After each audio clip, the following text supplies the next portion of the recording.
Assalamualaikum warahmatullahi wabarakatuh. Bismillahirrahmanirrahim. Nahmaduka ya ghafuru ya syakuru. Mashalli wa sallim barik ala sayyidina maulana Muhammadin wa ala alihi wa sahbihi asma'in. Nama ba'du. Perlu saya sampaikan, sanad ini harus muttasil. Sehingga kita tahu bahkan cara tidur Rasulullah itu miring kemana, ala jambil aiman, kemudian madhab kiblat. Sebelum tidur beliau wudu. Sebelum tidur lagi baca subhanallah 33 kali, alhamdulillah 33 kali, Allahu akbar 33 kali. Sebetulnya wiridan itu sanad paling kuat itu tentang mau tidur. Meskipun ada riwayat dibaca setelah apa? Sholat. Jadi makanya kita al-jam'u baina riwayaten, habis sholat ya baca itu, mau tidur ya baca itu. Nah, sebetulnya habis sholat sama mau tidur itu ngeri mau tidur. Karena ini kan pemanasan mati. Pelatihan mati, karena satu kondisi yang ada sudah tidak bisa ikhtiar. Tapi kayak apa Rasulullah? Justru kita kondisi yang nggak bisa ikhtiar itu pesannya Nabi apa? Kamu baca ini, in mutta kata Nabi, ada yang baca in mitta. Kalau mau berpikir potensi paling ngeri, bahaya paling ngeri adalah orang mau tidur, karena di situ kita tidak bisa apa-apa. Cara musamu mangkel beku ya karek nyembelih, cara bojomu mangkel beku ya karek ngobong kok ini TV ini. Anda usah merasa tidak akan mengalami itu, ya insya Allah enggak itu. Tapi dengan melihat di TV semua potensi itu ada. Untuk aku turun yang kendaraan tangis-tangisnya akhirat. Terus tak kok Gusti kalau mau akhirat mau kecelakaan. Nah, justru mau tidur itu Nabi itu unik, kelihatan bahwa ada nubuah, ada kenabian yang luar biasa. Kalau mau tidur ada nubuah, ada kenabian yang luar biasa. Kalau mau tidur itu ada wiridannya. Saya termasuk orang yang fanatik baca wiridan sebelum tidur.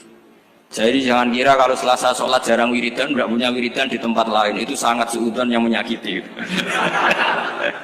Saya punya cara sendiri untuk ingat Allah itu, terutama mau tidur. Sampai istri saya itu protes. Gus nak bersolat tahu mau nyekel tasbih nabi tidur, saya itu punya tasbih lupa jumlahnya semuanya di kamar tidur.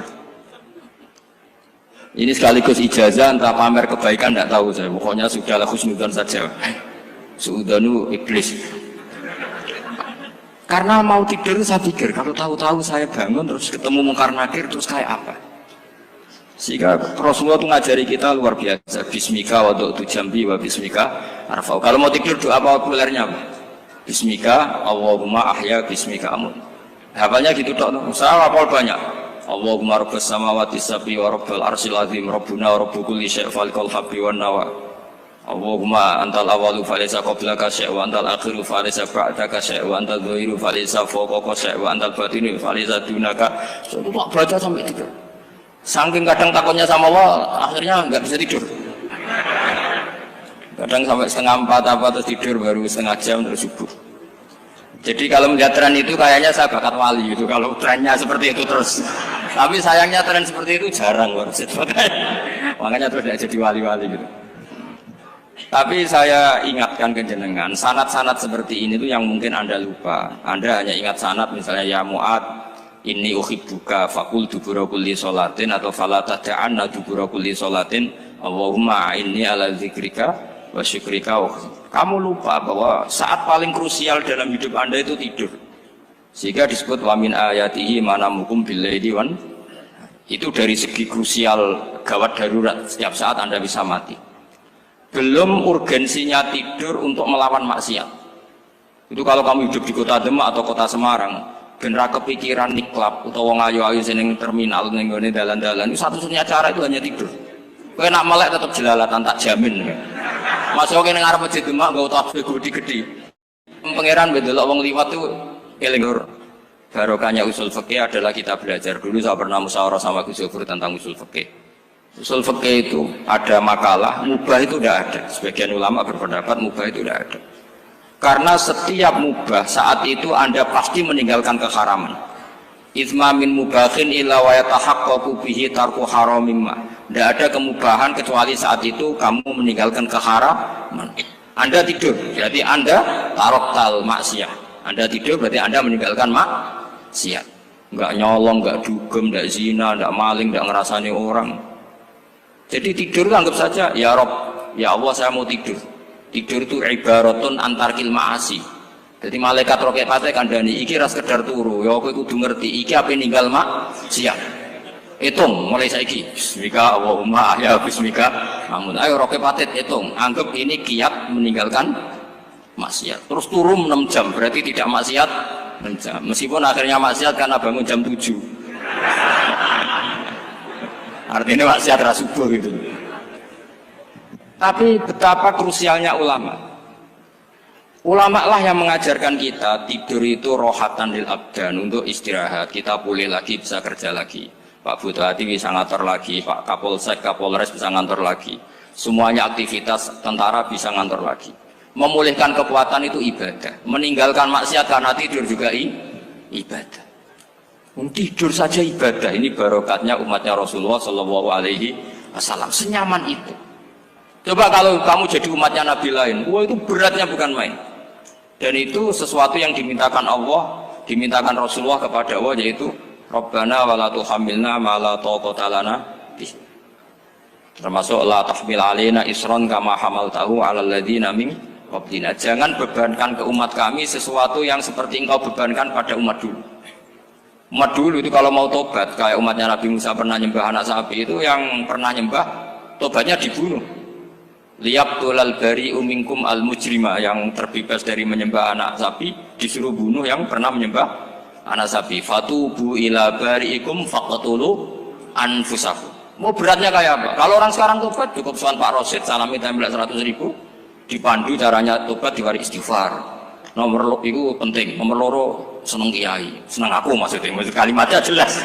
Itu sudah. Pokoknya jelas gak usah dibunuh, gak usah apa? Gak usah apa? Dibunuh. Sehingga tidurnya umatnya Rasulullah itu luar biasa, terutama tidurnya orang puasa. Tidurnya tasbih, tidurnya ulama juga tasbih.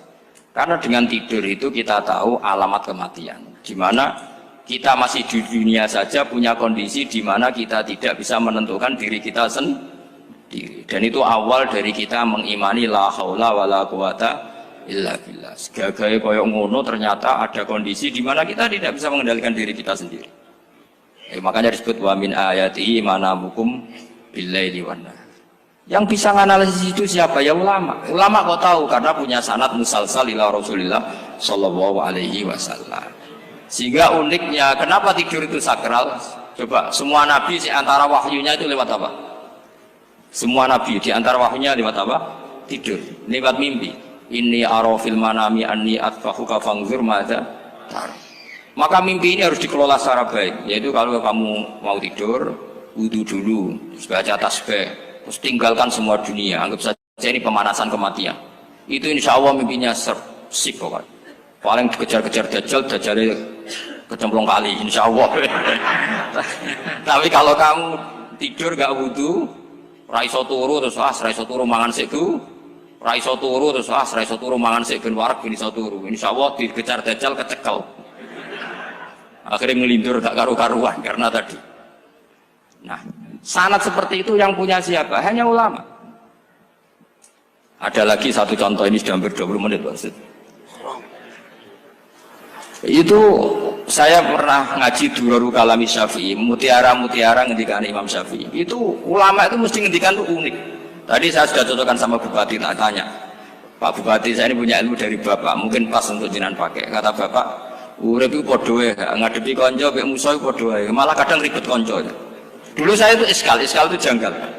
Tapi setelah ngaji Durarul Kalami Syafi'i yang ada di Muqaddimah kitab Majmu', Muqaddimah Syarhul Muhadzab Imam Nawawi, Imam Syafi'i ngendikan gini, man ahsana ilaika faqad qayyadaka.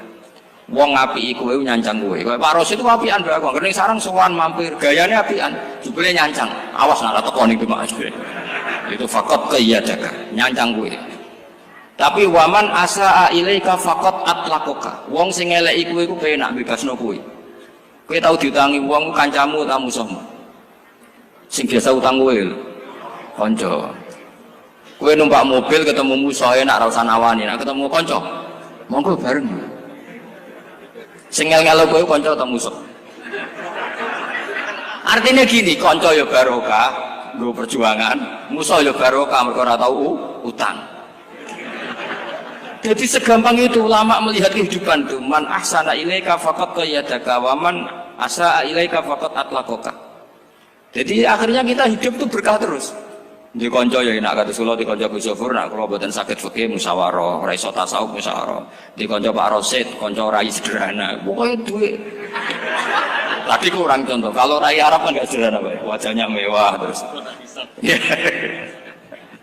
Ekonominya juga sederhana. Saya sama Rosid sama-sama gak kaya. Jadi ada yang contohkan kan Gus Zofur sama Gus Baknya ngebis. Memang saya sering sama Gus Zofur ngebis sampai sekarang masih. Bukan karena miskin yang jelas itu pilihan itu. Jadi ulama itu segampang itu melihat kehidupan. Saya termasuk kiai muda yang nggak takut mati, bukan karena yakin di surga gitu, karena saya sering baca berdoa. Allahumma ya Allah, kata Rasulullah, kamu harus berdoa ya Allah, ij'alil hayata ziyadatan li fi kulli khairin wal mauta rohatan li min kulli syarrin. Mungkin sekarang kita ada zina, mungkin sekarang kita ada korupsi, mungkin sekarang kita ada maling, tapi potensi itu tetap ada. Yang bisa ngakhiri itu apa? Kematian. Maka anggap saja kematian itu rohatan li min kulli syarrin, semua mengakhiri semua keburukan. Kayak apa Rasulullah memandang kehidupan? Kalau kamu masih hidup, anggap saja ziyadatan li fi kulli khairin. Saya gara-gara hidup saudaranya kersane Pak Rosid ngaji di sini. Ikhlas Pak Rosid itu sangat ikhlas. Saudaranya senior kula dipaksa nggih gelem, diintimidasi nggih gelem. Wah itu barokah. Nanti setelah saya mau mati, karena saya juga akan ridho-ridho saja. Ya Allah, ini akhir dari segala potensi keburukan saya. Sehingga kiai NU, kiai alim, ada bajingan, tukang ngemel wong kok mati. Saya gitu Pak, niki saya. Tanggane orang sing gelem muni saya. Kiai ini maksud, ayo Pak, muni saya Pak. Buatan saya ini tempulan, saya pun mati, pun buatan sakit nakal nih. Ya jenenge rohatan li min kulli syarrin. Kalau mayit ya rohatan lahu min kulli syarrin. Kayak apa sanad kita ke Rasulullah, kabeh itu dimana jadi ibadah. Al hayat ziyadah fi kulli khairin, al maut rohatan min kulli syarrin. Kenal Pak Rosid ya ibadah, apalagi kenal Gus Zofur ibadah, kenal Bupati ibadah, konco perjuangan. Kok kenal preman ya ibadah, konco latihan dakwah, anggapnya latihan ngelola rehab. Kenal polisi ibadah, jaga stabilitas nasional, kenal ABRI ibadah, jaga NKRI. Kenal orang nakal ibadah, dianggap pembina. Semua itu ibadah. Kayak apa ajaran agama ini? Semuanya baik-baik saja, tergantung niat. Tapi sanad ini siapa yang punya? Hanya ulama. Nah ulama itu siapa? Ya orang yang kamu ketemu. Dalam konteks ini Mbah Mun ngajari kita macam-macam. Mbah Mun ketemu orang siapa saja hormat. Saya kemarin bikin makalah untuk beliau, termasuk saya cerita dari riwayat Rasul akli ba'dal iman billah at-tawaddud ilan nas wastina'ul ma'ruf ila kulli barrin wa fajirin. Inti iman setelah akal menentukan kita iman kepada Allah, akal setelah mengantarkan logika iman kepada Allah, akal itu kita gunakan at-tawaddud ilan nas supaya kita bersikap simpatik dan melakukan kebaikan kepada siapa saja. Karena barokahnya kita simpatik, nak ngandani wong nggih gampang. Misalnya kita di kiai alim sundul langit terus sampean mbek tonggo modit, ketemu wong perengut, sing ape ngandel iku sapa? Sementara sing preman, ayo ngopi nggonku sik tenang ae. Sing kiai ini orang begawean ngene kopi kowe. Akhirnya sing preman sakhok di pengaruh, sing kiai ini bakhil gak duwe pengaruh. Itu tidak boleh kejadian seperti itu. Makanya ada riwayat wasqinaul ma'ruf ila kulli barrin wa fajirin. Terus kula suwun sanad-sanad seperti itu tidak boleh hilang. Saya itu kitabnya Mbah Mun Al-Ulama Al-Mujaddid itu setengah hafal, sampai sekarang masih tak baca. Kalau mau tidur tak baca, bahkan di tas saya itu ada terus. Ya karena kalau saya di Jogja kangen Mbah Mun baca itu, ketika beliau masih sugeng, apalagi sekarang. Karena jangan sampai saya ini punya fatwa yang mukhalif terhadap fatwanya Mbah Mun. Ini terutama warning sama santri sarang, nggak boleh. Terakhir itu Mbah Mun punya kecenderungan, punya pikiran kayak Yusuf Qaradawi. Ya potensi wajibnya zakat khodrowat fawakih. Ngendikan gini sama sih ingat ketika ngaji sama Gus Zofur Pak Rosid kalau bangun guyon wong desa iku wis melarat gegere nganti koyo akeh wae bangun nyontokno gegere macul nganti koyo akeh gara-gara sing ditandur pari wajib zakat. Wong Sulawesi nandure kakao cengkeh, zaman iku cengkeh joyo berhubung ora akut gak wajib zakat padahal kaya. Jadi fenomena itu sering diutarakan beliau. Lama-lama beliau ngarang di Al-Ulama Al-Mujaddidun, beliau mengutip pendapat Ibnu Katsir, tentu di era modern kayak Yusuf Qaradawi. Sebenarnya Yusuf Qaradawi sendiri bukan mujtahid, dia yang muqallid juga. Kata Ibnu Katsir, Wa mimma akhrajna lakum minal ard. Yang harus dizakati adalah ma itu umum, apa saja yang keluar dari bumi. Maka kecenderungan Mbah Mun akhir-akhir itu Bu Yao fawaqih khudruwat itu dizakati. Tapi beliau tentu tidak ilzam ya, karena beliau sangat syafi'i. Tapi ini kan saran yang baik lah menurut saya. Apa susah sih jadi wong lomo gitu. Wong dadi wong medhit kok bilo-bilo. Lah nek kowe takok takbirin ndi Gus, nak khudrawat fawaqih, melon, kakao, tebu wajib zakat. Takbire iku lomo iku apik, medhit iku elek, ngoten mawon.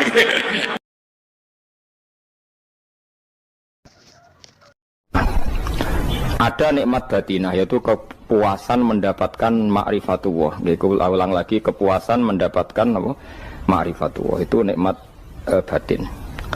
Baik yang terkait Allah maupun terkait logika-logika tasawuf. Terkait Allah misalnya gini, misalnya pulau mikirnya. Pulau nu bolak-balik matur niki, berkali-kali di tempat ngaji ini. Kimki jenane eling, mboten gadah masalah ingatan ini eling-eling. Eling-eling tenan. Wong nak soleh, ya soleh, soleh. Cek soleh mulai cilik, cek soleh dadakan terus husnul khotimah. Pokoknya napa? Soleh. Niku nak mati, niku bumi ku nangis. Nangise bumi ku kekurangan utawi kalong wong sing sujud ning ndekne. Ya Allah Gusti, biasanya wonten tiyang niku sujud teng nggen kula, dia berperilaku baik teng nggen kula, sakniki tiyang niku pun jenengan ambil, nangis bumi. Sakniki sing urip arek bedua-bedua, damel narkoba, damel ngefly, damel macam-macam lah. Niku nangis bumi. Langit semeneng. Semeneng. Gusti matur nuwun Gusti, orang itu saya tunggu lama, sekarang sudah engkau angkat ke tempat kami. Maksudnya diangkat teng langit. Sing bumi nangis, sing langit apa? Seneng. Nah kemudian kita berpikir begini, bumi kok iso nangis piye? Nah itu terserah, sampean apa termasuk ulama zahir, apa termasuk ulama batin. Kalau ulama zahir mengatakan bumi nangis itu mau kinayatun anil husni, pokoknya pantasnya bumi itu susah, wong kelangan putra terbaiknya. Tapi nak cara ulama-ulama hakikat yang mengenali sekali betapa kudrohnya Allah, betapa kudrohnya Allah itu tidak terbatas. Itu yang meyakini bumi nangis itu nangis tenan. Misalnya ngaten kalau tak terang malih ya. Kowe bayangno dadi Nabi Adam, ngrungokno kowe. Kowe bayangno dadi Nabi Adam. Nabi Adam tenan maksudnya. Terus Nabi Adam orang pertama dia tahu betul kalau dia dicipta dari bumi. Dan dia pula tahu betul, beliau tahu kalau dia bisa ngomong, bisa mikir, bisa macam-macam. Terus indukannya beliau itu bumi.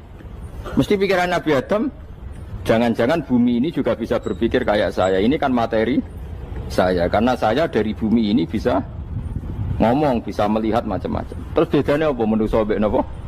Umpama kowe dadi Nabi napa? Adam, orang yang dekat sekali, qoribu ahdin, dekat sekali dengan kesaksian kudroh Allah. Gini ku dekne roh nak materi ini ke bumi, dan dia orang pertama yang urung lali kemana. Tapi ketika sudah ribuan orang, mungkin jutaan orang, lali. Seakan-akan bumi itu tidak jenis dari kita. Bumi adalah hal yang berbeda dengan kita. Kita manusia berakal, bumi itu benda mati. Terus kowe katut wong goblok-goblok, bumi itu benda mati. Sajane ya rada kriminal wong Islam muni bumi itu benda mati. Enggak bisa berpikir, yang bisa berpikir hanya manusia. Itu kengawuran-kengawuran yang kita ciptakan sendiri, kita wariskan turun-temurun. Umpama kowe iku dadi ulama, ngomong ngono iku isin. Bumi kok nyekseni kowe sujud, banyu nyekseni mbok pangan, mbok ombe kanggo sujud. Semua itu bersaksi tentang kita. Ya, lan nek sampean tanglet kula, cara melogika gimana? Begini, tak wari cara gampang-gampangan ya. Tawarai tauhid sing kasyaf. Tauhid ini yang dawuh Sayyidina Ali lau kusifal khoto umastatu yakinan. Umpama somben tutup-tutup iku dibuka, akulah imanku ora tambah mbek pangeran. Karena tren dunia dan akhirat sama. Zaman ning dunia ya Allah ala kulli saing kodin, kok zaman ning akhirat ya Allah ala kulli saing. Cara Sayyidina Ali, somben aku wis matilah imanku ora tambah, meskipun aku ora swarga neraka. Lah kena napa? Darah padha wae, ning dunia ya pertunjukan kudratullah, ning akhirat ya pertunjukan kudratullah. Jadi pikirannya Sayyidina Ali seperti itu. Saya kan lahir misalnya tahun 1970. Berarti mulai Nabi Adam itu saya kan nggak ada. Ngerti-ngerti ada. Saya mengira waktu zaman tidak ada itu panjang apa cepat? Cepat, karena kita tidak melalui itu. Ujuk-ujuk wujud. Kadang kalau mati ya wedi kan. Mau mati jebule kiamat 1 juta tahun kasih wopo nang kuburan. Maksud Khalillah itu. Makanya aku ya ora roh, tak tinggal turu sakmono kan yo nglilir. Nang ngene terus nanti. Apa mlaku-mlaku nang donya, apa piye, nak turu ya kok ngani ngoyo turu kok ribuan tahun lintas. Terus ya apa jajal? Sampeyan tak takoki, misale sampeyan ning kuburan iku apa? Apa ngadepi muka nakil tukaran terus itu keselen tukaran kok napa ratusan ribu mungkin. Nah terus kita dilatih. Kata Sayyidina Ali gampang latihan seperti kata Sayyidina Ali apa gampang udah menjadi wong alim. Pada akhirnya kita ini aku zaman urip yo ora roh karepe, ngerti-ngerti urip, mati yo ora roh karepe. Pas mati sampean petangin yo ora roh karepe, pokoke wa matar sauna illa ya Allah. Makanya masyhur itu dia ketemu orang ateis. Dia orang ateis itu anti Tuhan, anti Tuhan maunya. Dia ditanya, lalu kamu hidup itu karena siapa? Ya enggak tahu hidup. Lalu kamu mati yang menentukan siapa? Ya enggak tahu, kalau tahu mati. Ya berarti Anda enggak bisa menentukan diri kamu sendiri. Akhirnya dia taslim, ya ada yang menentukan. Lah ya ada yang menentukan itu dalam Islam disebut apa? Allah, disebut kalimatu haqqin. Alaiha nahya wa alaiha namut. Jadi kalau maknani itu kalimat yang benar-benar nyata, yang karena kalimat itu pula kita mendapat kehidupan, yang karena kalimat itu pula kita mati, yang karena kalimat itu pula kita akan bangkit lagi. Itu yang makna hakikat. Tapi kalau makna syariat enggak begitu. Kalau makna syariat begini, dan ini benar juga. Mengenai kena ada di ulama, ciri utama ulama itu jami'ul bayan. Dia kalau menjelaskan itu indah sekali dan orang pasti taslim. Sama saya tak warai tenan. Sama kan biasa wiridan la ilaha illallah kan biasa. Mulai mimpin tahlil sampai kepeksa mergo do tahlil melok, sampai sing darani bid'ah akhirnya ya melok tanggane napa? Tahlil. Sesuai wae. Kata Ibnul Qayyim Al-Jauziyah dalam kitab Zadul Ma'ad. Kitab Zadul Ma'ad itu kitab kesayangannya Sayyid Abdul Al-Haddad. Sayyid Abdul Haddad itu pengarang kitab Zadul Ma'ad. Padahal kitab ini dikarang oleh muridnya Ibnu Taimiyah. Abdul Haddad itu gak seneng Ibnu Taimiyah tapi seneng muridnya. Jadi di sini ulama ya demokratis. Gak seneng gurunya tapi seneng. Saja nih Ibnu Taimiyah itu orang baik. Ya ulama top ya baik, ya waras top. Tapi ngerti-ngerti Wahabi itu identik dengan Ibnu Taimiyah. Akhirnya ulama Ahlussunnah penyebut itu terus izin. Mulane kiai-kiai ra ono sing dalil kala Ibnu Taimiyah mergo dicap Wahabi. Padahal Ibnu Taimiyah wong alim. Di kitab-kitab kita termasuk Syekh Muhammad piyambak nanya Ibnu Taimiyah kala Syekhul Islam no kala. Tapi kan ini sudah milik Wahabi sehingga kita ini terus akhirnya gak gelem nyebut. Jadi kitab koyo dalil fastabiqul khairat iki apa par iki dadi dalil yo dhewe-dhewe. Wah parah tenan wong-wong. Dulu saya melihat orang enggak kunut itu ya biasa. Mergo saya sebagai wong alim ngerti iku madzhab ya Abu Hanifah. Saiki nek ora kunut Muhammadiyah. Kita ini sebetulnya ahlul ilmi enggak tahu kunut itu madzhabnya siapa kita. Itu madzhabnya Abu Hanifah, yang kunut madzhab Syafi'i. Tapi tahu-tahu iki madzhab NU, iki madzhab Muhammad. Mana ada orang-orang ini bisa punya madzhab? Ngalime sepiro nganti dadi nopo? Madzhab. Tapi wis dadi bahasa, wis dadi nopo? Sewajo kabeh jane. Mas repot-repot. Tak warai iki. Sampeyan ben nglafadzno la ilaha illallah iku keren ya. Keren tenan mboten keren-keren. Ngendikane Ibnu Qayyim Al-Jauziyah itu gini. Min asliha khuliqatil jannah wa min asliha khuliqatin nar. Terus wa min asliha khuliqatid dunya wa min asliha bu'isatir rasul wa min asliha qatalar rasul. Wah, terus sampai sekarang saya tak bedai. Surga itu kan digawe kelas VIP mewah. Terus jari rugane widadari dulu kan nak mini sebut. Kira 70. 70. Wahyu kabeh ora ono sing kriting, wahyu kabeh. Wahyu kabeh terus gak tahu delok wong liya. Kadang bojo kita wis elek jek delok. Oh ya, widadari sifatnya maksuratun fil khiyam. Jadi gak tahu keluyuran ning ndi. Wahyu kabeh. Lek surga yang semewah itu selek itu ya bagi mereka sing nglafatno atau yang menerima la ilaha illallah. Neraka sekarang dibikin dalam itu. Jari Abu Hurairah neraka itu tes-tesane benda kamu jatuhkan ke neraka itu untuk sampai ke bawah itu nunggu 70 tahun. Kila 70.000 tahun. Dikena HP mu mbok ceblok nang neraka itu cebloke ngenteni 70 tahun. Betapa dalamnya ngentekno bego piro ya bayang misalnya. Oh itu kontraktor mana saja tidak sanggup itu disuruh ngeduk kedalaman neraka. Iku ya mau kanggo wong sing menolak la ilaha illallah. Jadi kalimat ini luar biasa. Swarga digawe bagi yang nerima, neraka digawe ya untuk yang menolak. Itu kalimat sing nak tahlilan turu iku lho. Iku kalimat sing nggo alasan Allah gawe swarga. Terus kalimat sing suwe-suwe sing lafadzno diarani bid'ah iku. Itu kalimat sesakral ini nasibnya akhir zaman iku entek. Gara-gara dilafadzno tahlilan tersangka jadi apa? Bid'ah. Dulu kalimat yang dipuja-puja penyebab surga dan neraka. Saiki kalimat itu tersangka. Mau perkara napa? Bid'ah. Wis aja melok-melok, kowe debat ya ora iso makili aku sebarno iso. Kok kowe terusno dalan tok. Dah. Berarti la ilaha illallah itu kalimat yang surga dibikin karena itu, neraka dibikin ya karena itu.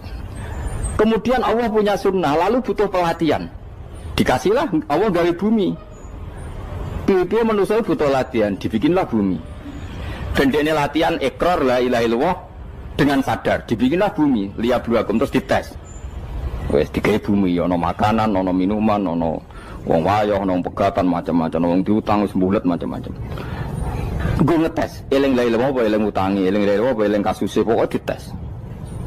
Karena enggak fair kalau Allah bikin itu kemudian enggak dites. Dibikinlah darul imtihan. Dunia itu bahasa Arabnya darul imtihan.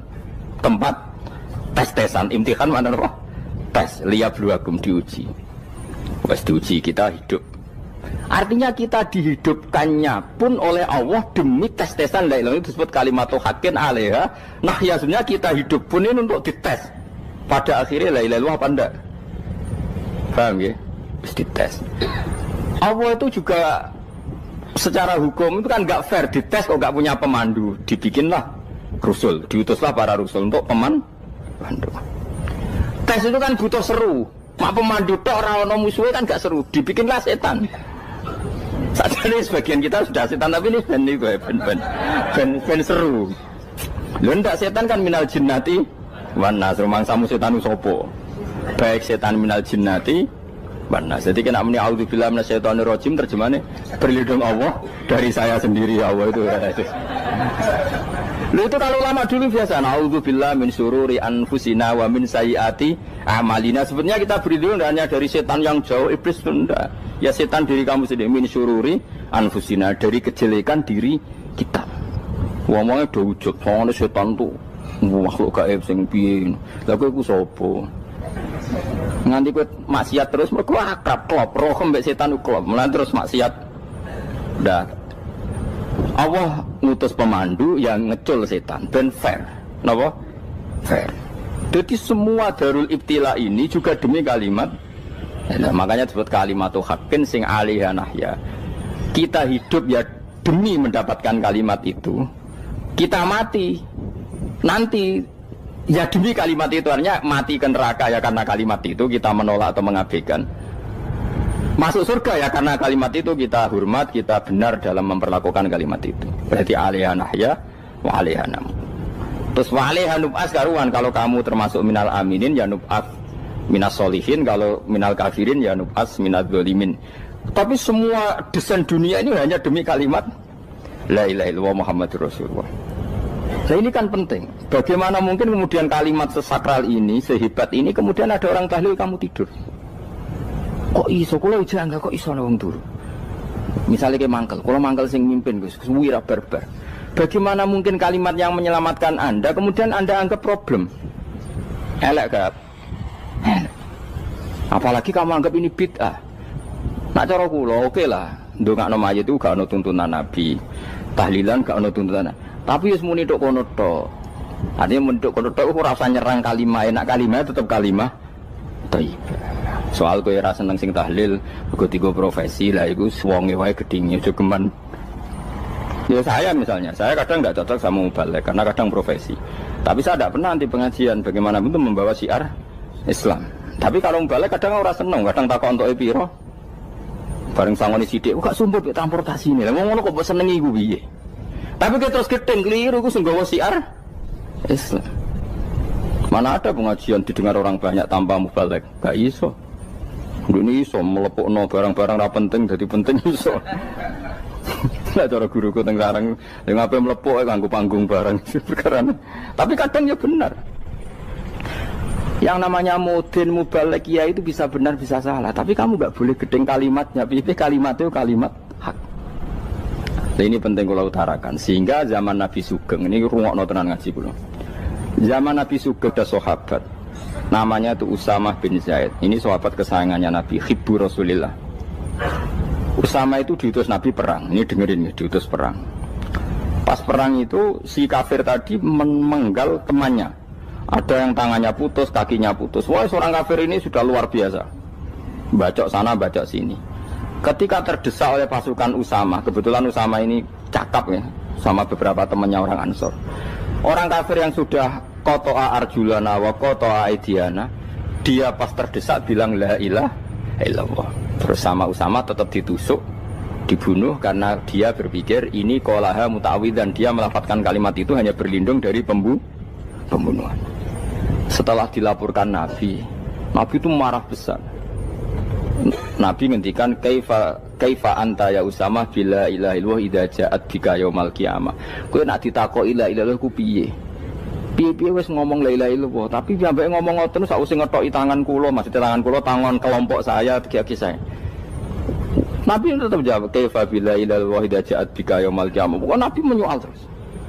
Sampai menjadi fatwa ijma'nya fuqaha, siapapun yang melafadzkan la ilaha illallah harus kita terima meskipun qolaha muta'awwidzan, meskipun saat melakukan hanya cara zahir berlindung dari kematian, sehingga kita terima. Orang kafir yang 80 tahun kafir melafadzkan la ilaha illallah 1 menit menjadi mukmin. Sampai ada ayat qulil ladzina kafaru iyantahu yufar lahum ma qad salam.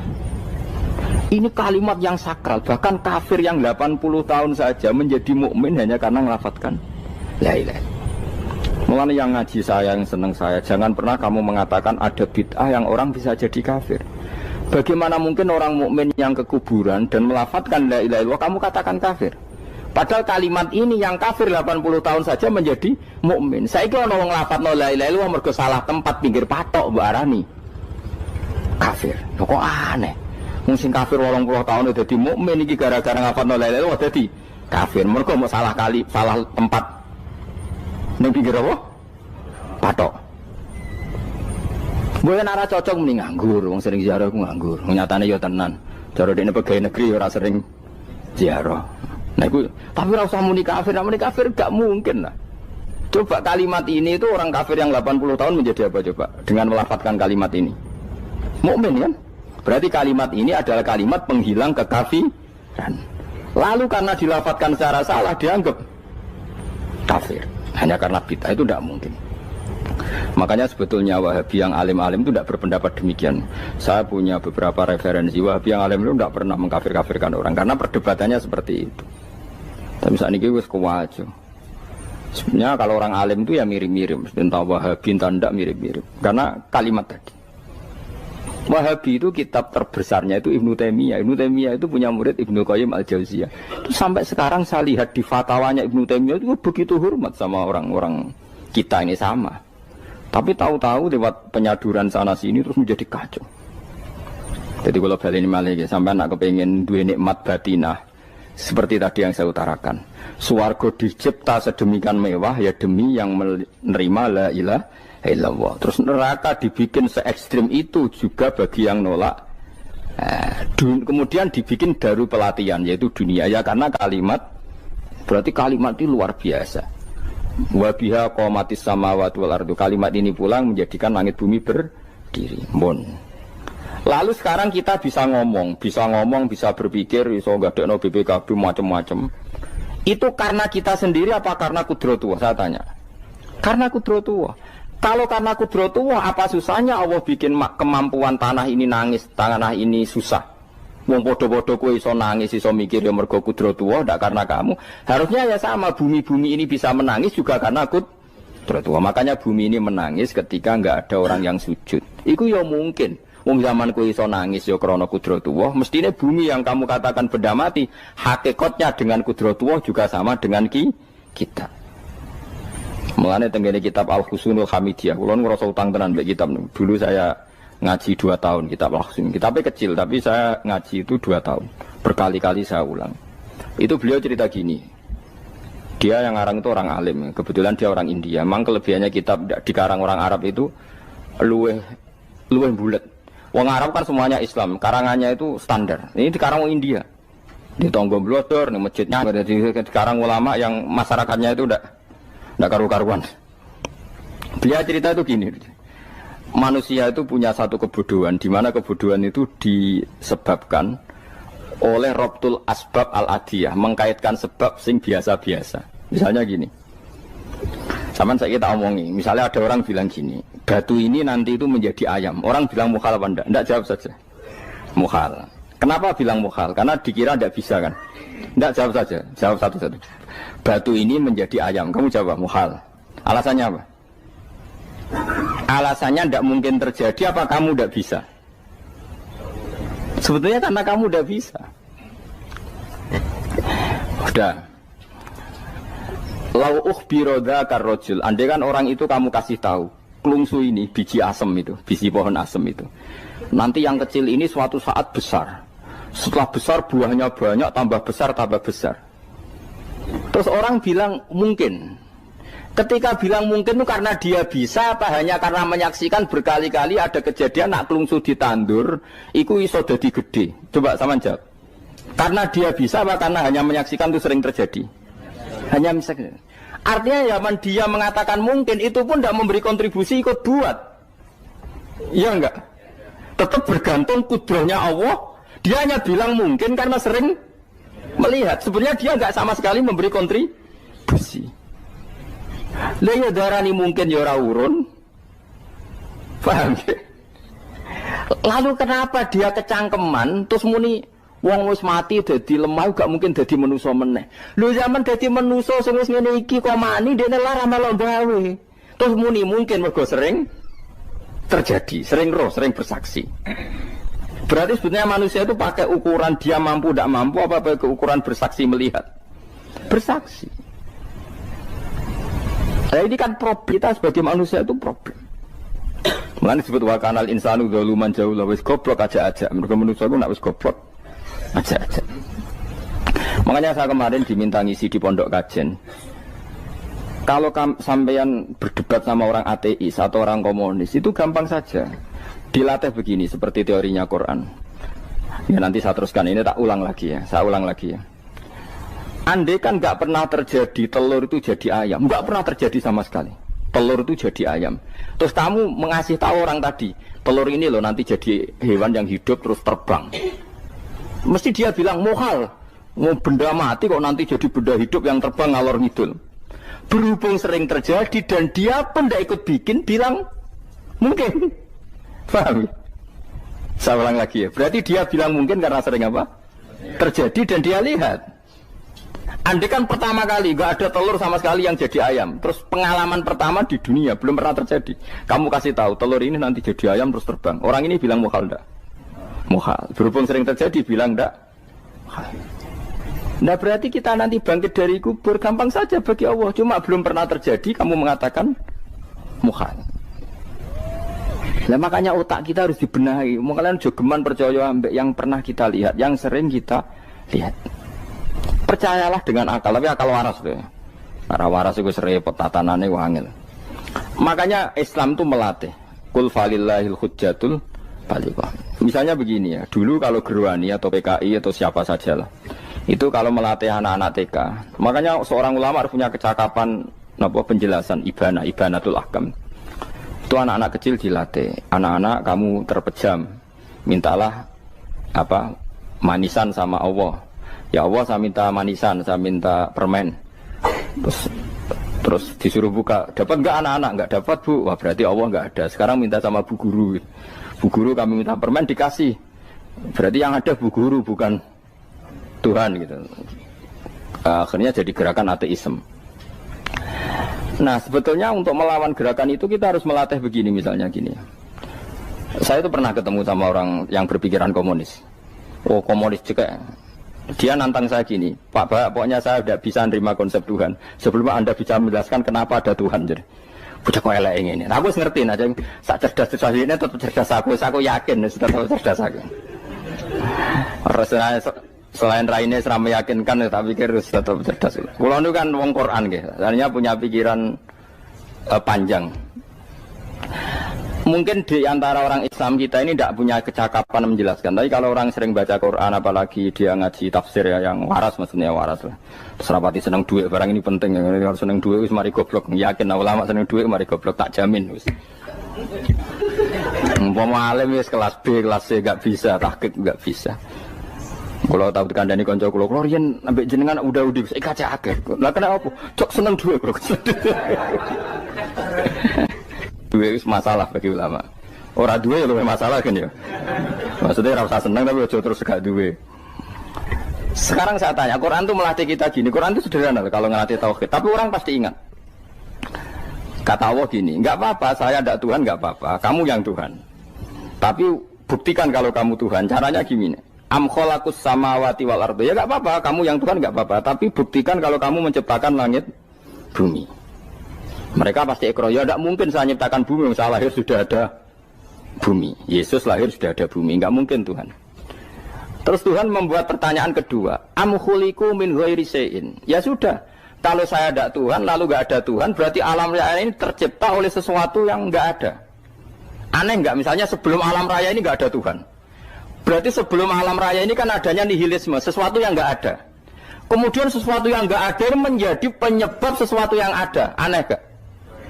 Menurut ya aneh, sesuatu yang nggak ada itu mestinya kan nggak bisa ngelabeti, nggak bisa berfungsi, nggak bisa ada gunanya. Oh jenenge raono itu ya marahi popo, mau raono kok jadi sebab. Sesuatu yang menjadi sebab itu yang wujud apa yang nggak ada? Yang wujud. Saya takut. Lah kalau nggak ada Tuhan berarti alam raya ini lalu sebabnya apa? Ya dari ketiadaan, lalu tiada itu menjadi sebab. Yang tiada kok jadi sebab itu tekem gitu. Mikir di mana-mana yang sebab itu harus barang yang wujud, nggak boleh tiada kok jadi sebab. Ini kan jadi aneh, sesuatu yang tiada menyebabkan sesuatu yang ada. Terus ya pokoknya ronde ini kalah, Pak. Tahu kapan tak pikir ya? Pikir nganti mati temenang aku ini mana? Makanya sebetulnya dalam ilmu mantek pertama itu kita tidak harus iman Tuhan itu namanya Allah, tidak harus. Makanya pertama dikenalkan, sementing kenal Tuhan itu ada dulu. Disebut zat sing wajibil wujud, belum disebut namanya Allah. Allah itu disebut nama Islam, itu paham ya? Saya ulang lagi, Allah disebut itu nama Islam. Tapi kalau penemuan akal hanya sampai kita ini butuh zat sing wajibil wujud, sing menjadi penyebab semua alam raya ini. Di bahasa Arab disebut musabbibul asbab. Belum menyebut Allah musabbibul asbab. Islam pun pertama Iqra turun ya gak nyebut Allah. Iqra bismi rabbikal ladzi khalaq, khalaqal insana min 'alaq. Iqra wa rabbuka. Tuhan itu siapa? Yang mencipta. Nah, yang mencipta ini oleh syariat Islam disebut apa? Tapi dalam logika yang penting kowe kenal sik ana musabbibil asbab. Pastikan bahwa alam raya ini yang wujud pasti disebabkan sesuatu yang ada. Enggak boleh barang wujud kok diciptakan oleh sesuatu yang tidak ada. Wong gendeng ora barbar, barang ra ono mbok sifati al-khaliq. Sing gawe langit bumi apa? Pencipta. Penciptane apa? Sesuatu yang tidak ada. Kowe ikhlas dutek ngono kowe ikhlas ta ora? Gak kowe ikhlas ta ora dutek ngono kowe ikhlas ta. Kowe gelem dadi bodho niku. Gelem kowe. Mboten. Nah, nikmat ngono jenenge nikmat batin. Nah, mulane sing suwenang mbek kalimat la ilaha illallah. Wis ana sing bid'ahnallah iku wong nganggur wis beno sak uni-unine. Tapi kadang memang kita berlebihan. Tahlilan ra barbar 40 dina ini ra barbar. Muga alasane wis disangoni akeh tahlil sedih lho sakake penggemar sing keselen sing rantuk sangu ya butuh cepet. Lani cara kula niki penting kula utara nggih. Kowe nek ora cocok tahlilan 40 dina wis ngomong ae kira cocok model harinya. Tapi ki aja menolak kalimat la ilaha illallah iku disifati Kanjeng Nabi kalimat thayyibah. Wong Nabi nyifati thayyibah, kalimat yang suci kok nyifati bid. Tak soal kira cocok wong sebut. Misalnya kamu bilang saja wong mati wis sangu amale lha apa didongakno barang. Nek kowe pengen ndonga ora usah ndonga. Wis ora usah biasa wae. Kula lah mbok dongakno ora seneng. gak meyakinkan. Karo dene mlebu swarga butuh dongamu ora ono swarga fadhole pangeran apa mbok dongano barang. Nah, tapi kowe donga aku ya seneng. Senenge ya semau lah timbang nyanyi-nyanyi rame-rame sadok donga. Mbok mandi mbok ora pokoke donga. Saya ulang lagi ya.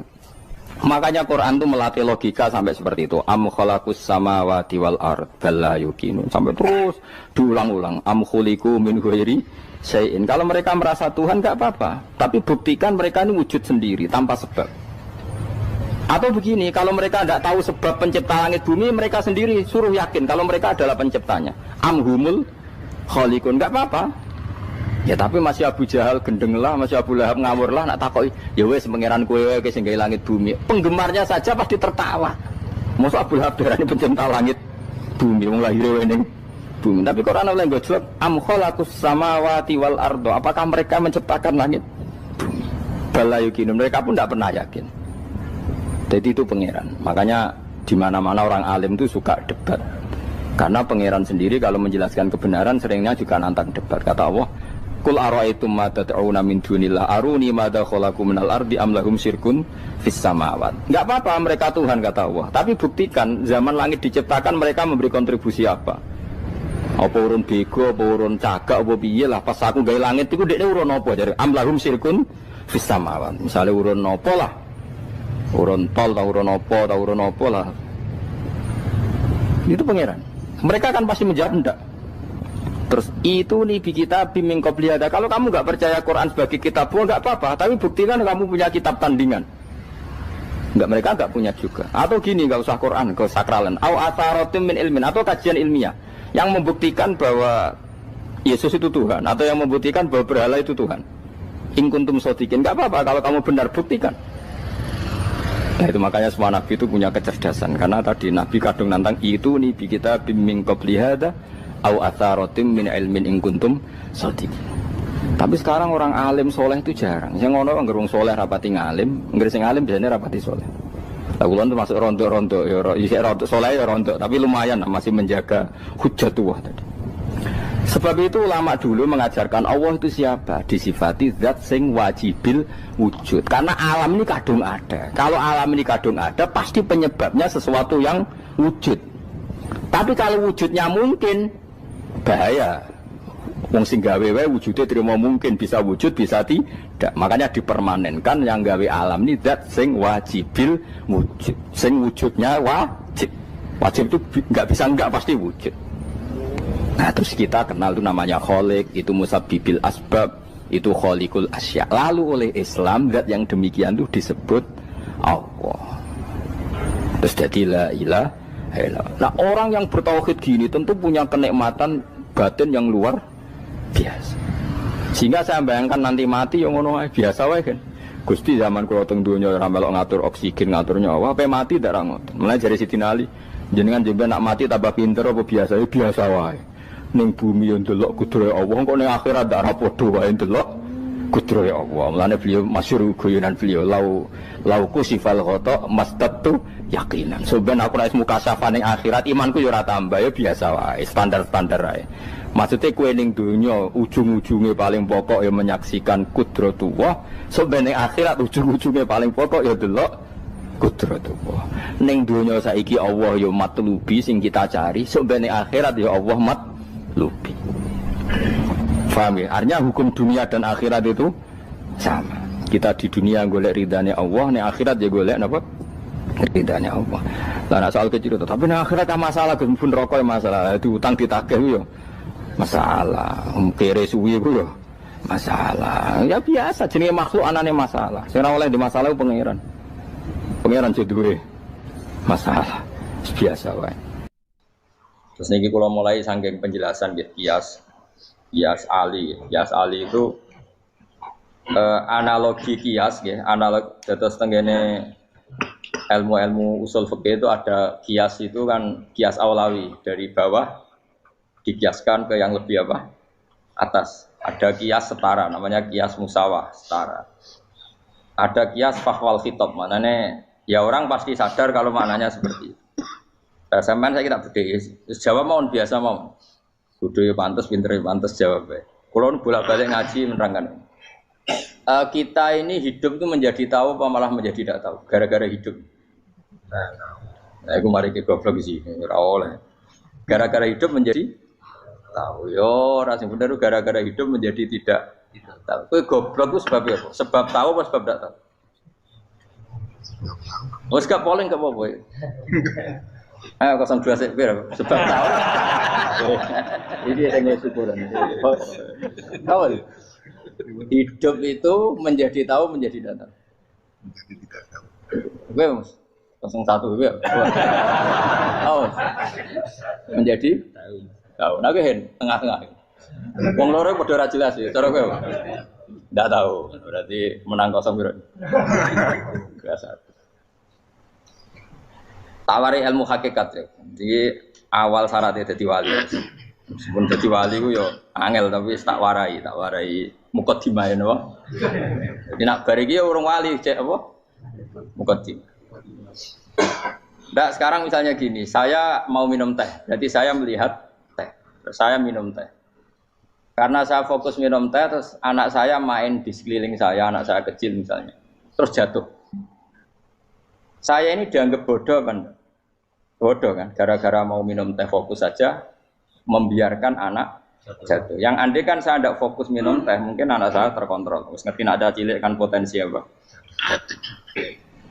Begitu juga dunia.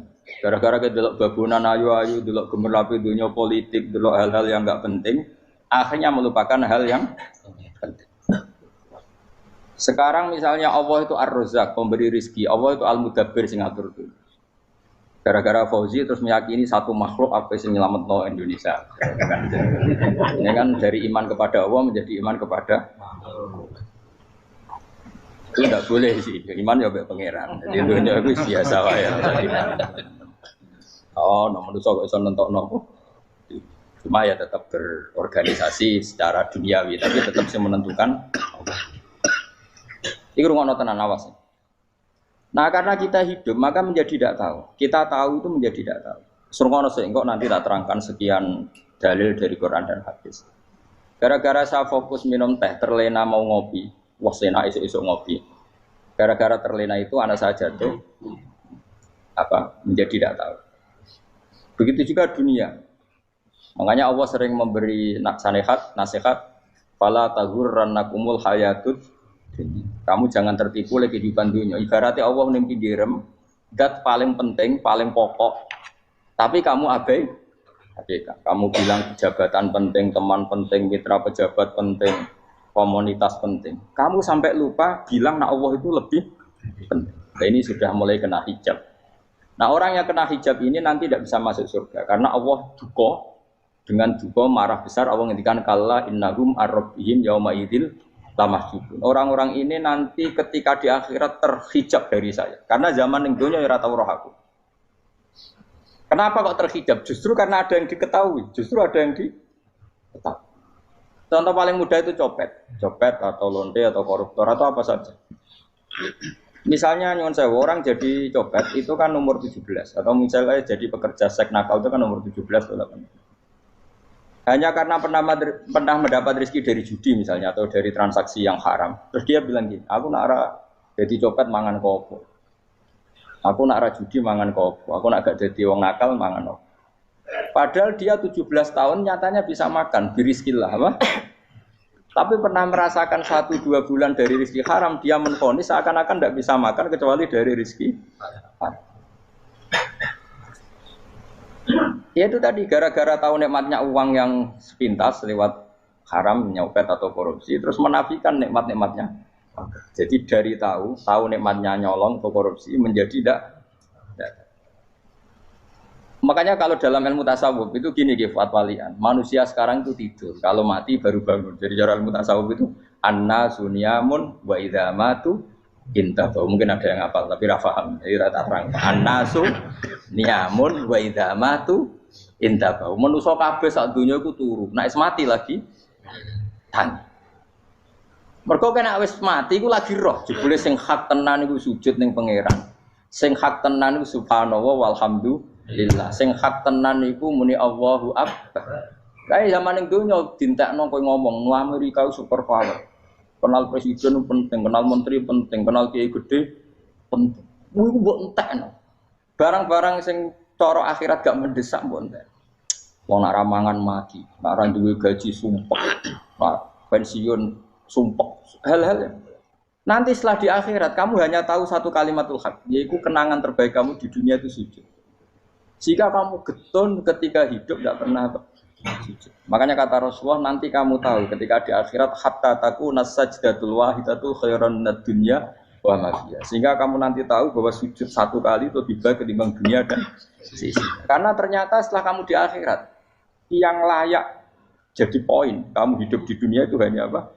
Sujud. Nah, yang dunia kan WA penting, HP terbaru penting, babonan penting, mitra penting, ngomong terus berjuta-juta kalimat. Hanya karena kamu hidup. Tahu saya mati, gue ngerti gue kabeh dak. Maka ilmu kamu itu setelah mati, lagi ilmu terlambat. Nah, pas ilmu mau terlambat itu Allah duka kalla apa alhaqumut takatsur hatta zurtumul qabir kalla saufa ta'lamun summa kalla. Terus kala lau ta'lamuna ilmal yakin la tarawun al-jahim. Pas kowe ilmumu wis bener, Gusti ternyata penting sujud teng jenengan, ternyata penting jenengan Allah. Pas roh pas waya mlebu neraka, kok wis kecewa. Ya saiki tapi waya mlebu neraka, roh wis terlambat. Mane tak warai saiki bener roh pas waya mlebu neraka. Kok nak roh terlambat, pas roh waya mlebu. Sehingga ketika Allah melehno wong kafir, melehno itu mencibir orang kafir. Kata Allah begini. Ini mungkin yang hafal Quran bisa dicek lagi. Fakashafna angka fito akafa basarukal yauma hadid. Jadi kata Allah ngomentari orang kafir ketika di akhirat, laqad kunta fi ghaflatin min hadza. Kamu lupa kan kalau ada akhirat seperti ini kata Allah. Fakashafna angka fito aka. Sekarang kamu saya kasaf, saya buka semua fakta. Fa basarukal yauma hadid. Sekarang pandangan kamu tajam. Dulu di dunia bilang misalnya seks penting, dugem penting, narkoba penting, maksiat penting. Kalau enggak gitu saya pusing. Nanti di akhirat semua ini jadi problem. Artinya apa? Gara-gara di dunia melihat gemerlapnya dunia, dia menjadi tidak tahu pentingnya Allah, tidak tahu pentingnya akhirat. Maka dengan hidup malah menjadi tidak tahu. Maka untuk menjadi tidak tahu itu sebabnya dua. Makanya polling 01 dan 02 sama benarnya tadi. Gara-gara tahu yang menjadi tidak tahu, gara-gara tidak tahu yang menjadi tidak tahu. Tadi misalnya kamu fokus ya, misalnya Rukin jelalatan untuk cawe itu, fokus untuk cawe itu, gak Allah waktu ngarepe kejengkang, kesandung. Berarti gara-gara melihat menjadi tidak tahu. Ya kira-kira seperti itu. Gara-gara fokus delok dunya nganti ra roh hak-hake Allah Subhanahu wa taala. Di sini Allah sering pesan fala taghurrannakumul hayatud dunya wala yaghurrannakum billahil ghurur. Kamu jangan tertipu dengan kehidupan dunia. Makanya saya itu orang yang paling fanatik sujud. Soalnya kalau suwun jenengan sing sujud. Mau sujud salat 5 waktu lah nikmati. Karena sekali kamu terbiasa mensifati dunia ini penting, nanti kamu akan lupa mensifati akhirat itu penting. Dan itu awal kamu tergelincir dari ansawa isabil, dari jalan yang benar. Makanya tadi pepatahnya orang sufi apa? Anna sunyamun wa idza matu indah. Manusia itu tidur, kalau mati baru. Terus contoh kedua begini.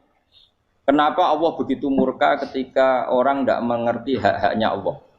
Bukan karena Allah anarkis atau keras, tidak. Memang secara akal pasti begitu. Saya sama tak beda ini. Ya contoh gampang-gampang saja, tak wari logika.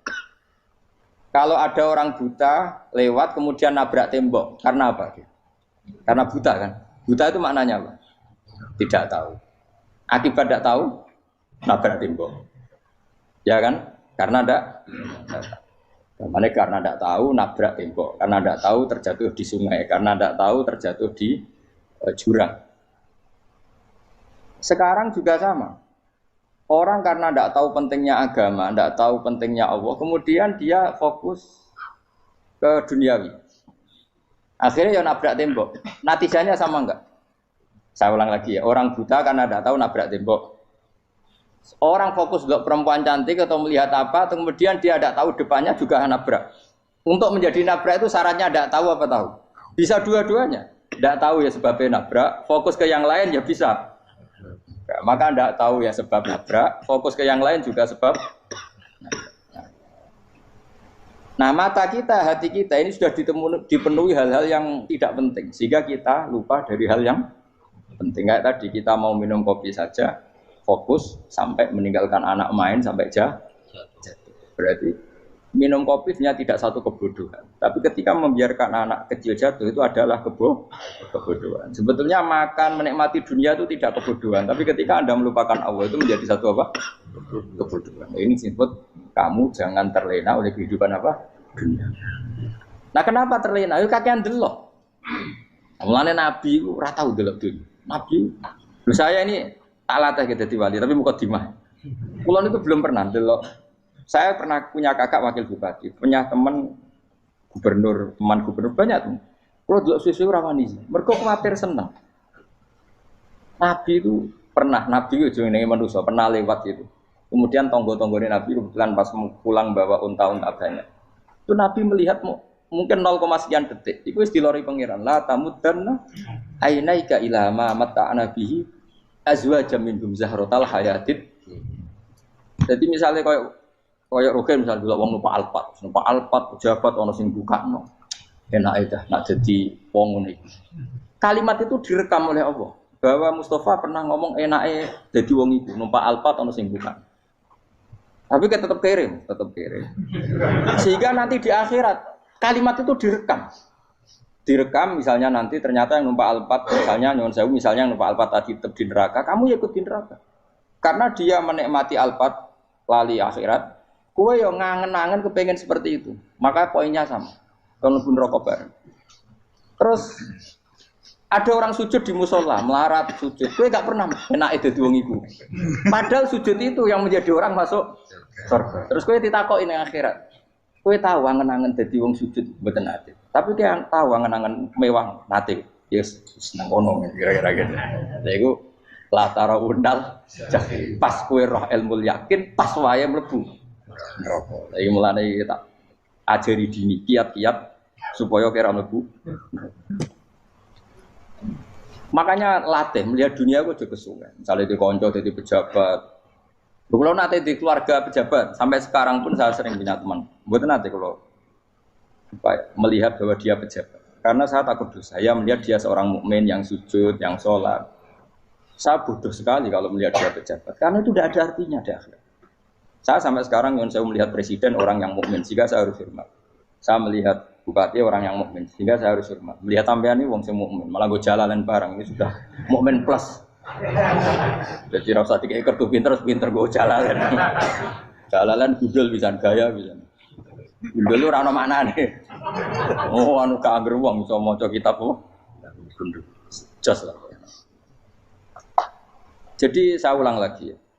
Makanya saya itu nanti kalau sampean alim sudah kayak saya, itu pasti nggak kagum sama sahabat. Sahabat itu, apalagi Rasulullah ya tentu. Sahabat dulu aja yang gampang ditiru.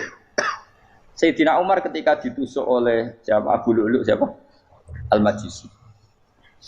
Abu Lu'lu itu seorang Majusi. Dan Umar itu orang pendendam. Dia orang pendendam. Tapi tentu karena dia orang baik, ya pendendamnya hal-hal yang baik. Coba kalau kamu ditusuk orang itu dendam enggak? Kira-kira sebagai manusia kan dendam. Itu tanyanya begini sama yang ya taruh sekarang orang dekatnya. Yang bunuh saya tadi siapa? Itu Abu Lu'lu Al-Majusi, Hulamul Muhirah. Dia budaknya Muhirah. Majusi, iya ya Umar. Dia sudah mau mati. Itu ngendikan gini, sama siapa alteknya? Alhamdulillahilladzi lam yaj'al maniyati biyadi rajulin sajadalaka sajdah yuhajuni biya yaumal qiyamah. Ya Allah, terima kasih sekali ya Allah. Engkau mentakdirkan saya dibunuh oleh orang yang enggak pernah sujud. Kalau saja dia pernah sujud, maka dia berhak menuntut saya dengan sujudnya untuk masuk surga. Artinya gini, kalau dia ditusuk orang yang pernah sujud, misalnya Sayyidina Umar kok ditusuk oleh Ruhin, kemudian Umar Ruhin masuk neraka, aku tetap pedih Gusti. Isowai sujudnya dia menjadikan enggak berhak masuk neraka. Artinya Umar saking hormatnya pada sujud itu dia enggak berani. Jadi kira-kira kok Umar sujud kowe iku kira-kira rawani maksudno anak kowe mlebu neraka. Piye-piye di kekuatan sujud yang mempotensikan tetap dia masuk surga. Makanya dia seneng, dendamnya kesampaian. Syukur lah nek sing mateni aku ora tau sujud. Dadi tak patut nang neraka langsung gludeng ngene kira-kira gitu. Saking hormatnya ambek sing jenenge sujud. Tapi kita sekarang enggak rawong ning musala sujud, ya jan wong nganggur. Otak kita ini sudah PKI lah kamu. PKI halus. PKI yang tanpa kartu, paham? Makanya Allah kalau muji sujud, enggak sampean tak latih supaya baca Quran yang benar. Kayak apa Allah bikin Ka'bah? Kayak apa mulianya Ka'bah? Itu dibikin Allah untuk apa? Lil akifina wa satusai warrukais sujud, dan untuk orang-orang rukuk dan sujud.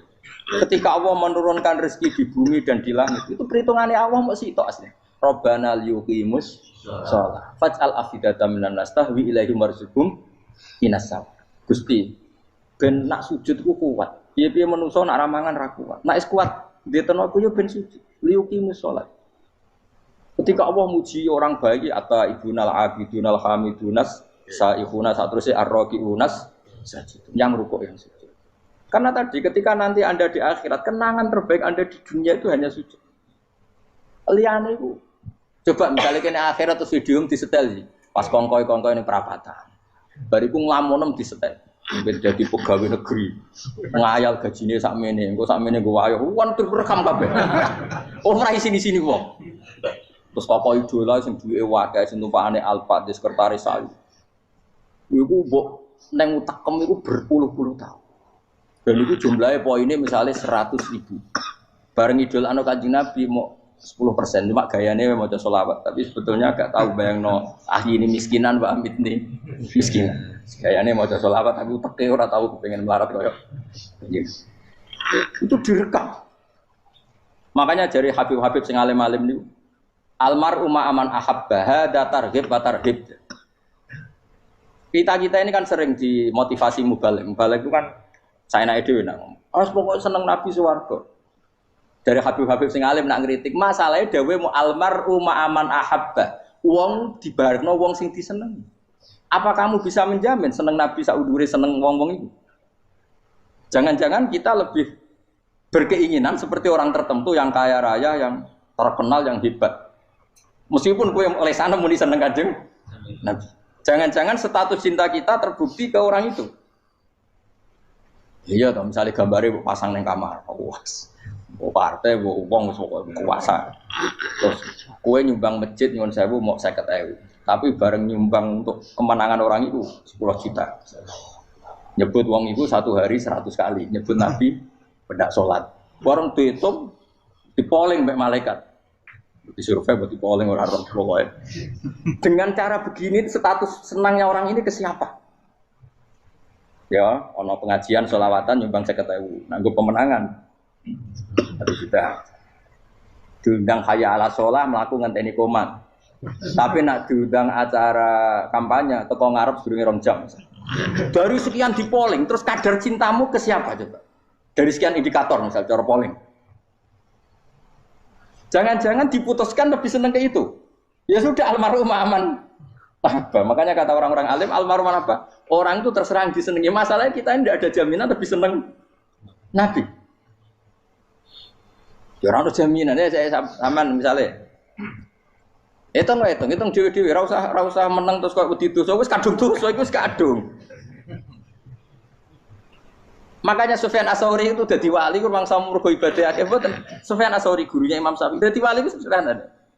Sampeyan tak critani orang-orang jadi wali dengan cara yang sederhana. Tapi kan niru wis copy paste ya, artinya ora apa ya KW lah. Kalau niru enggak apa-apa tapi KW kebaikan. Sufyan Ats-Tsauri itu ditanya, kenapa kamu sedekat itu sama Allah dan Anda keramat? Jadi resepnya begini, saya itu belum pernah ke masjid nunggu adzan.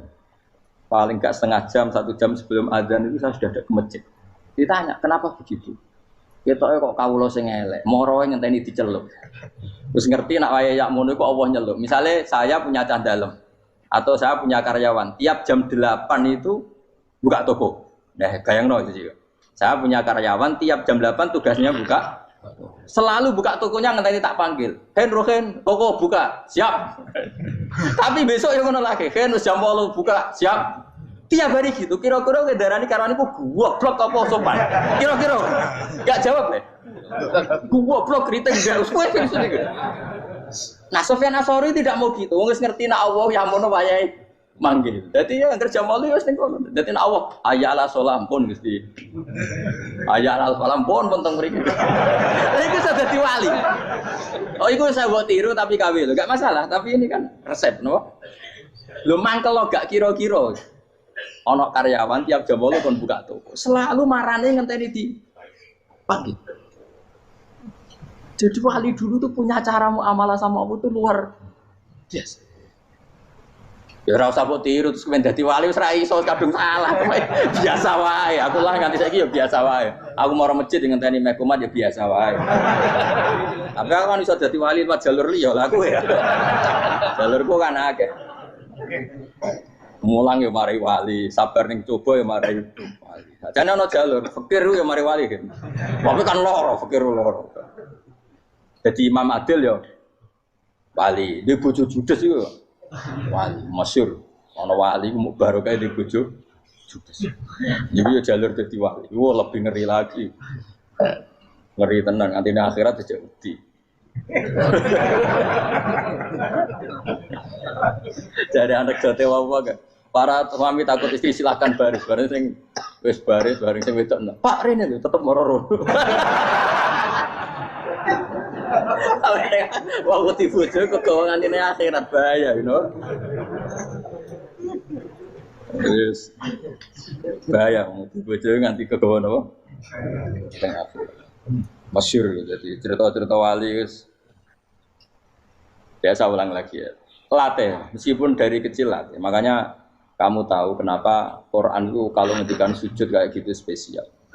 Balillah fa'bud wa kum minas syakirin. Jadi meskipun kita di dunia umumnya orang saya makan, saya minum. Saya juga punya istri, punya keluarga. Tapi saya belum pernah melihat anak saya itu sebagai anak saya. Saya kalau melihat anak saya ini teman sujud saya, nanti yang meneruskan sujud saya. Saya tenan kulon bolak-balik ditanya istri saya dan agak-agak marah. Terus Pak, kenapa kamu hormat sama anak sampai gitu? Kalau nanti manja gimana? Kalau terlalu manja, saya bilang itu udah anak saya. Itu nanti yang meneruskan sujud saya, meneruskan rukuk saya. Saya nanti pasti mati dan saya butuh di bumi selalu ada yang sujud sama Allah. Dan itu yang paling dalam otoritas saya itu anak saya. Orang lain itu enggak dalam otoritas saya. Jika kita melihat anak itu ini penerus sujud saya, penerus rukuk saya. Kita enggak sudah duniawi sekali. Rumah tanah, anak tua ben di rumah. Kapitalistik. PKI lah pikirannya yang Cina yang wong fasek-fasek ning dalan ngono kowe nggawa jalalan ngalor itu percaya ini. Jadi dulu itu kalau para nabi donga fahab li milladunka waliya yarisuni wa yarithu min ahli Yakub, seorang turunan yang meneruskan tradisi sujud, tradisi. Sehingga ulama-ulama dulu kalau dongakno anake ya min ahli sujud wa min ahli Al-Qur'an wa min ahli sunnah napa. Enggak apa-apa kowe seneng donya gak apa-apa. Ora usah tak warai wis seneng dhisik. Paham dadi ora usah. Ora usah cara Gus Bak ra apa-apa. Ora usah tarani ra apa-apa wis mbok lakoni. Makanya kula suwun sangat. Sujud itu luar biasa. Nanti kamu di akhirat kenangan terbaik Anda di dunia adalah pernah apa? Sujud. Bayangkan kalau itu jadi orientasi Anda. Anda berpolitik, cek melok partai Gerindra, cek Golkar, cek PDI supaya jadi penyuara sujud tidak dilarang di Indonesia karena umat Islam mayoritas. Saking mayoritasnya sampai pejabat rasolat rawani. Beberapa pejabat rasolat bakal dipilih. Itu berarti kamu berpolitik niat bikin satu pressure supaya standar orang benar adalah sing nopo. Sujud itu ya benar. Kok yang kaya kerja biar bisa beli tanah untuk masjid. Yang orang miskin ikut menopang supaya masjid itu berdiri. Semuanya orientasinya menuju apa? Sujud. Jadi tidak sujud itu harus jadi wong khusuk sing goblok sujud terus. Tahu-tahu negara dikuasai komunis misalnya. Terus akhirnya sujud gila. Termasuk menciptakan satu suasana Islami di negara ini juga berarti menciptakan keberlangsungan sujud. Karena dengan suasana Islami berarti sujud tidak dilarang bahkan dianjurkan dan sebagainya. Ini penting saya katakan karena kalau tidak diingatkan ruwet. Nabi itu pernah punya anak dalam. Anak dalam itu setelah mau boyong toro santri itu ditanya, kamu minta apa sama saya? Ya Rasulullah kasih waktu 1-2 hari mau saya pikir. Karena yang menanyakan orang yang Sayyidul Awwalin wal Akhirin setelah sekian 2 hari, minta apa kamu? Jaluannya gak tanggung-tanggung. As'aluka murafaqataka fil jannah. Saya minta jadi temanmu di surga. Oh Nabi kaget tuh. Kok kalian diwarai wong? Mboten tercemar. Kok Nabi diwarai wong ndak ada ya. Terus kenapa kamu minta itu? Kata tadi, kalau saya minta dunia itu nanti zailah. Dunia itu pasti hilang, faniyah pasti hilang. Maka yang abadi adalah saya jadi temanmu di surga. Tapi apa kata Rasulullah Jabe? Fa'inni ala nafsika bikasrotis sujud. Ya sudah kamu bantu saya, kamu memperbanyak sujud. Kayak apa? Nabi pun mintanya fa'inni ala nafsika bikasrotis sujud. Saya bantu untuk menolong diri kamu, kamu memperbanyak apa? Sujud. Makanya di pertama surat turun itu ada wasjud, kamu bersujud dan kemudian mendekatlah kepada Allah. Tapi sekarang enggak, karena kita kena hijab duniawi, mitra penting, semuanya penting dan semuanya penting itu makna di hati kamu adalah hadun. Bahkan ngidolakno kiai perkara hadun nafsu, kowe nak dadi kiai gede. Wah, teko ditolak al-badru. Wale napu pidato MC ne muni Saiful Fadilah wal Karomah, mbah sauni-unine MC. Baru disangoni dihormat. Tekan muji ulama wae dari segi ya baru bisa wayo akeh macam-macam. Utek nek elek, tekan muji ulama wis dari segi. Makanya saya ini termasuk ulama, kalau kan saya ngebes biasa. Kalau jarang kerso di panggungnya, seneng juga. Supaya semua ulama udah dipandang secara apa? Dunia. Saya sampai sekarang ngedus anak kalau biasa. Teng pasar gitu biasa, kalau marung teng pasar mangan gitu biasa. Nak seneng kalau ben atas nama wong alim, karena apa? Kalau kita terlalu menikmati dunia, lama-lama orang seneng ulama juga dari sisi dunia. Keren, jadi kiai teko disualami dicucupi, munggah. Ya enggak apa-apa itu enggak dosa sebenarnya, tapi takut saya elek-elek ini ngidolakno perkara duniawi, show-nya itu lho, Pak.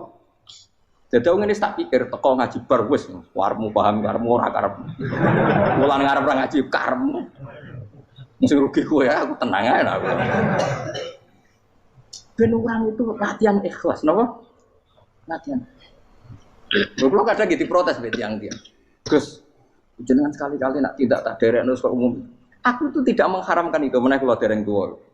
Dereng haji malah turun, topa menaik. Jalan era roh, dereng kiai malah nyala lupa. Ngerusin tahu tak konderek nang kota, tak kon sepeda motor kan terno ning gone Malibu. Dalane ora malah yo nerang. Lha kan dalan akhirat ora roh donya ora roh sing ora iku. Lah tak koyo wong ijo urip. Dalan dunia ora roh, dalan akhirat ora mbok roh iku apa. Repot. Jadi kenapa saya ndak mau, bukannya menolak. Saya senang kalau kiai-kiai terhormat, senang sekali. Saya senang kalau ada ulama dihormati karena supaya jadi tradisi ulama itu terhormat. Tapi jangan semua ulama mau dihormati. Nanti lama-lama jadi siklus. Tekan mencintai kiai saja karena fasilitas. Gue senang jadi imam masjid akbar, masjid Istiqlal, imam besar. Senang mergo kenal presiden, datang dikawal. Senang jadi sudes, wah keren, sholat ngarepe akbar, teko dikawal askar. Ya kalau senang karena itu kan berarti menjadi dunia. Itu sirinya kenapa Rasulullah ketika ba'da Fathi Mekah sudah menguasai Mekah, sudah naklukkan Mekah Madinah. Nabi itu satu hari terbiasa. Mau sarapan saja kadang nggak ada yang dimakan. Tanya ya Aisyah, apa saya bisa sarapan? Enggak ya Rasulullah. Ya sudah saya tak puasa. Supaya tetap terkontrol bahwa umatnya mencintai beliau bukan karena kebesaran. Itu Rasul. Itu setelah periode Mekah loh. Jangan kira itu periode Medina. Apa? Itu periode apa? Medina loh. Periode yang setelah Nabi punya segala. Tapi Nabi tetap seperti itu. Kenangannya Aisyah sebagai istrinya apa coba? Dia cantik. Cantik sekali. Aku tahu jajal turu ngarepin Nabi terlentang. Ya Nabi tetap sholat. Nak beliau sujud sikilku tak ingkretno. Nak beliau ngadeg tak lonjoro meneh. Dadi Aisyah wa ana muqtaridotun benayati turu terlentang. Dadi cara ya sudah terlentang. Mun Nabi nak salat suwi dia tetap salat. Oke itu bojo ayu ora ngerasa salat. Bojo elek ora salat meneh. Bojo elek ya menjunub meneh. Wis kowe ora kena go contoh kasus wis wong kasus. Kowe di bojo ayu prawan turu karepku sida salat ora bos misale lho. Pemene wong jegoten wae tambah over. Mustofa kalau ora ngenyek jegoten liyane ora usah tersinggung. Mergo nak ngenyek wong akeh dosa, nak ngenyek wong sitok ora. Misale dosa tak hitung mau ke sore. Aku ngenyek dosa sitok, mulang ganjarane 10. Cek susu piro? Cek surplus orang dagang cek. Dibadi. Iku enak adene ra ikhlas. Ra ikhlas aku yo ra ikhlas ilmuku, malah lara. Malah neraka ping 13 sebenarnya. Makanya ini dipikir ya, saya ulang lagi, harus dipikir secara matang-matang bahwa kita tidak boleh terlena oleh kehidupan dunia. Menjadi bodoh kan Anda minum teh, kemudian anak Anda jatuh di pinggir Anda.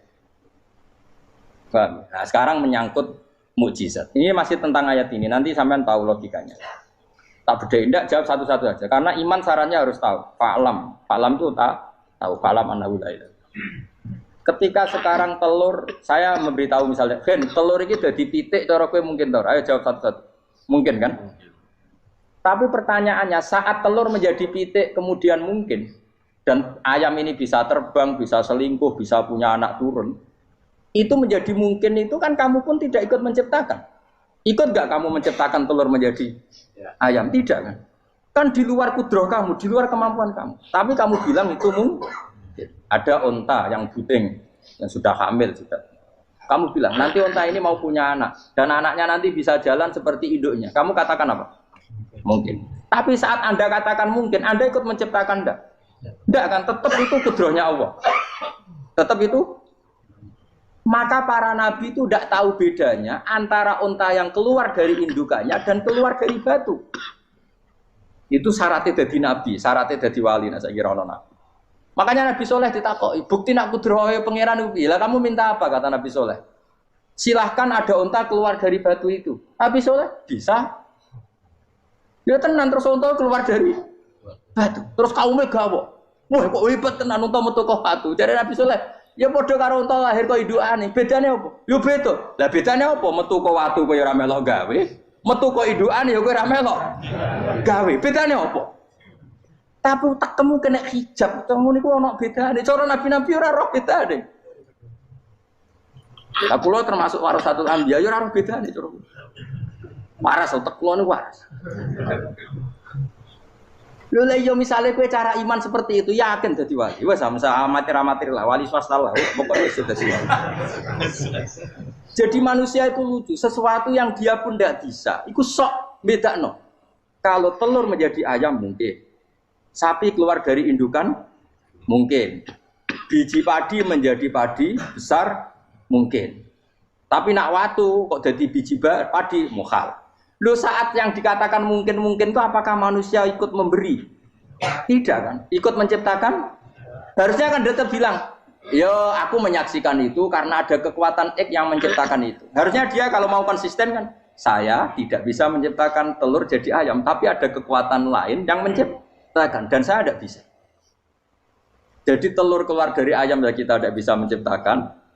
Sapi keluar dari indukan ya kita tidak bisa menciptakan. Termasuk untanya Nabi Soleh yang keluar dari batu besar kita. Makanya semua Nabi itu tidak tahu bedanya. Itu bedanya Nabi sama enggak Nabi. Makanya Nabi itu tenang ya, masyhur. Ketika perang Khandaq, Nabi itu kelaparan. Kemudian Jabir datang, ya Rasulullah, istri saya menyiapkan makanan untuk orang 6. Karena kambingnya hanya kecil. Maka hanya orang 6 saja yang kau boleh datang ke sini. Tapi Rasulullah dengan santainya, ya ahlal Khandaq. Padahal yang ngeduk Khandaq itu sekitar 3.000, ya ahlal Khandaq. Halumu ilayya yuk ke Jabir. Karena Jabir sona atau aman, bikin makanan untuk kalian. Itu 3.000 orang. Wah Jabir dimaki-maki sama, sudah bilang untuk orang 6 Nabi, ya apa-apaan orang banyak. Itu mesti tidak cukup, kita mana. Nabi santai. Bilang ke istri kamu, Jabir jangan buka makanan itu kecuali. Ya, makanya Nabi matur untuk pengiran. Gusti ini cukupkan untuk orang banyak. Sama Allah di ACC ya terus cukup. Karena bagi Nabi, Nabi tahu betul. Sekarang ketika beras menjadi beras, apa dalam kudroh kamu? Dalam kemampuan kamu? Enggak kan? Ketika sistem tubuh kita makan kemudian jadi kenyang, apa dalam kemampuan kamu? Kue muni mangan maknane sego bolebokno mulut, terus kue darani punya kemampuan makan. Apa setelah itu kamu mengendalikan sistem saraf kita, sistem urat kita? Enggak kan? Jadi Nabi itu ora bedane, justru itu jadi Nabi. Karena dia enggak pernah terjebak, Nabi enggak pernah terjebak oleh yang pilih. Makanya cara pangeran wa ma min dabatin fil ardi wala ta'iri yatiru bijanahihi illa umamun amsalukum. Ketika orang kafir minta bukti kudrohe Allah iku apa? Kanjeng Nabi didono manuk. Lah manuk terbang bukti kudrohe Allah. Ya biasa mat manuk terbang, wis suwe nak manuk terbang. Bukti kudrohe ning ndi? Iku tekek wis emper. Lha bukti kudrohe ya kowe ora iso gawe kan? Tapi maksudnya wong kafir bukti kudrohe pangeran ku gawe unta kok watu. Lah bedane apa? Mau hale unta kok watu ambek kok indukane? Bedane apa jajan? Wong ibuke unta ya ngrasa gawe.